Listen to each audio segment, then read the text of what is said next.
Je pense que si on parle juste du Canada en général, l'économie canadienne est basée énormément sur l'immobilier. Il y a une grosse portion du PIB que c'est, dans le fond, la croissance immobilière. Ce qui est une des raisons, d'emblée, ça explique pourquoi les gens ne sont pas pressés de régler la crise du logement. Parce que les plus grands propriétaires terriens, c'est les boomers.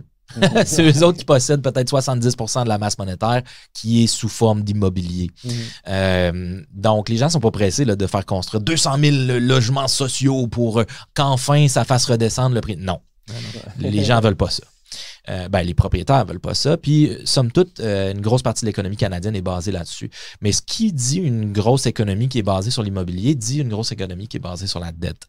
Donc, nécessairement, avec une augmentation des taux, là, on voit les dernières données d'inflation ont démontré que ça ralentit vraiment pas aussi vite qu'on pensait.